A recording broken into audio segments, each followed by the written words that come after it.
welcome back to On the Record. We're at Rackspace Leadership Summit, and I'm here with Renée Bergeron, who is the Vice President, the new Vice President of basically what people know as Seismic, and with Ingram Micro. Welcome to the show.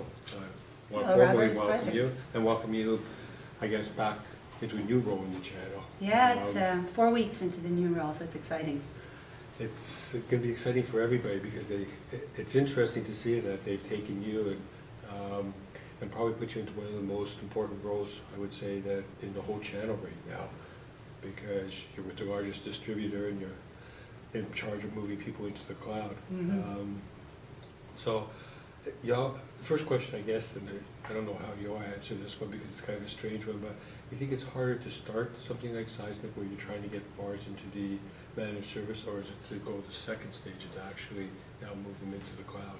Well, I mean, clearly I think the hardest is to get things going, and I've been very impressed with what Ingram Micro has built over the last 4 or 5 years in the service business, especially considering that it was incubated from within, and from within a product and software and hardware organization. So I've built a strong set of service offering, and I've also helped the VAR start to shift into the services business from professional services all the way into managed services. So certainly it's going to make the next stage of moving into cloud computing a lot easier, given that we've got a business that's already off the ground.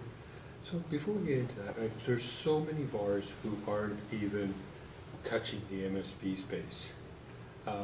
And you're coming in, and I know you're from Fujitsu, and you've been around on the services, and you know that part really well.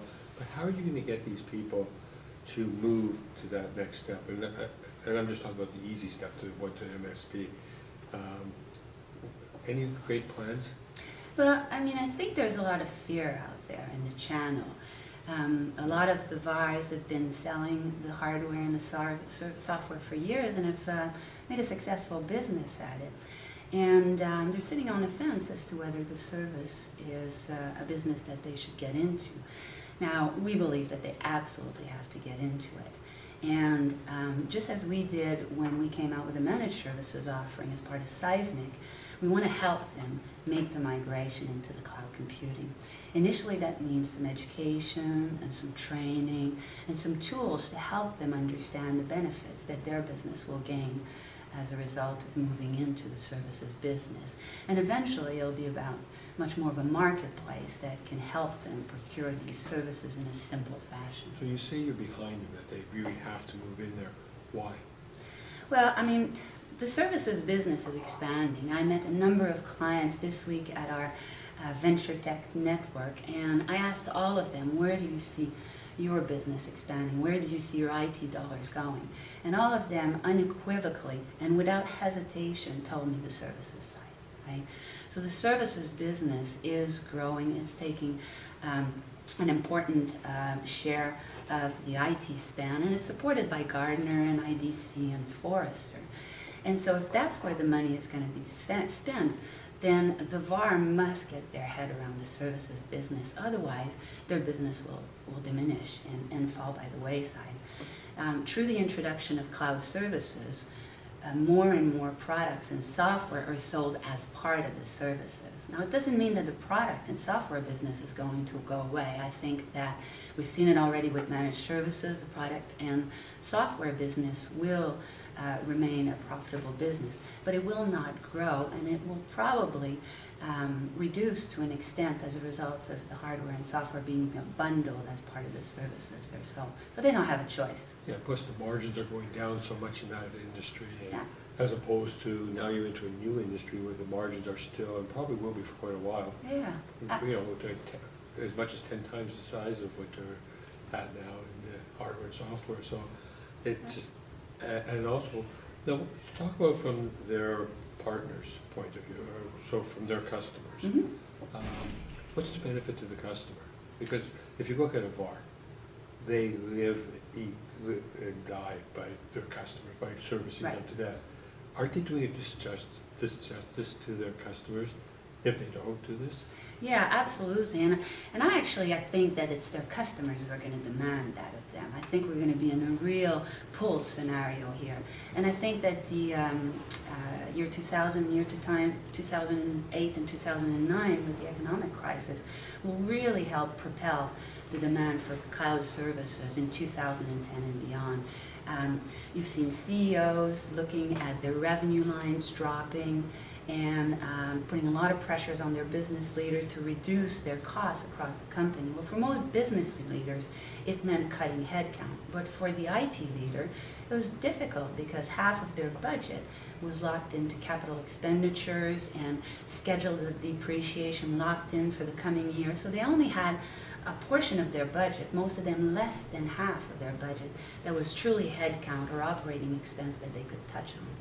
So any IT leader or business leader for that matter that suffered through 2008 and 2009 and was frustrated by not having the ability to reduce their overall IT costs just embraces the value proposition of the cloud. And so I really think we're going to see a pull effect, and the VAR is going to be asked to help the client. And for the get VAR into that's cloud. not there, they're just going to go somewhere else. Somebody else is going to provide the services for the client. So you've got to be a trusted advisor and have the ability to help your client navigate and find the right solutions in the cloud. And otherwise, they're going to find somebody else to help them.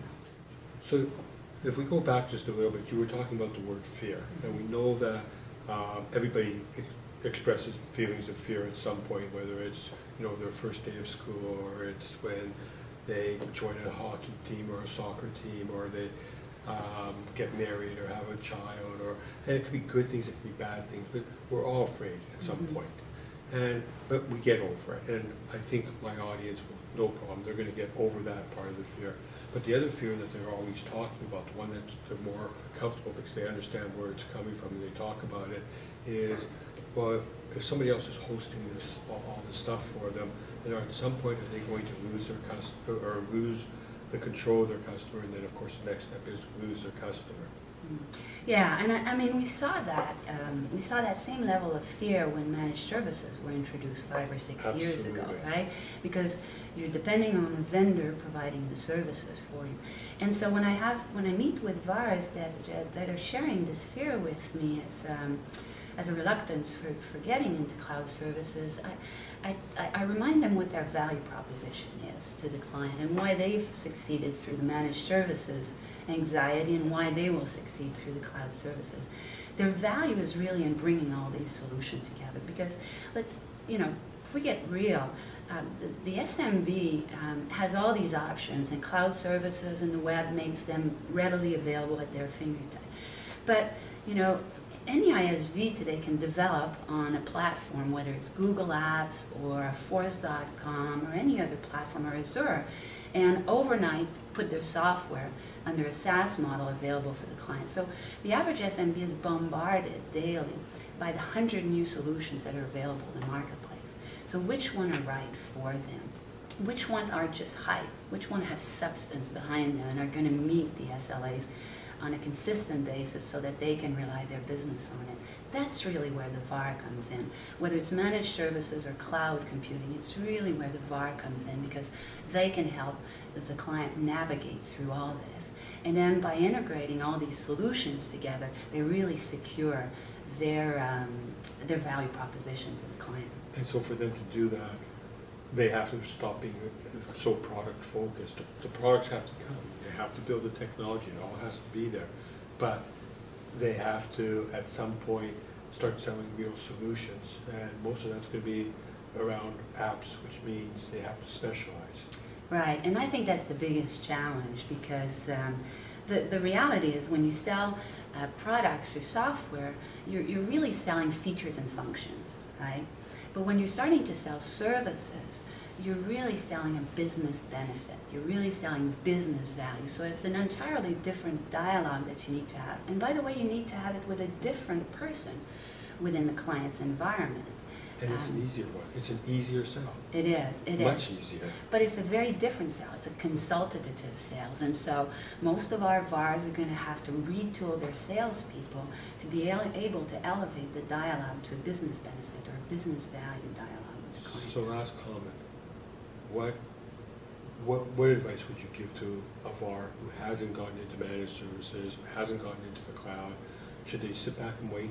No, no, you got I to hope jump you in. didn't say that. You've got to jump in. You've got to jump in. You know, the products and software business is going to diminish as a result of more and more of these being bundled as part of the services, and you're going to see your revenue base diminish, and you're going to miss on a significant opportunity where the IT spend is going to go over the next 4 or 5 years. So you've got to jump in. Renee, thank you very much. I hope to see you a whole bunch of times more on the record, and looking forward to seeing you change the industry. Great. Thank you, Robert. It's a pleasure. Bye.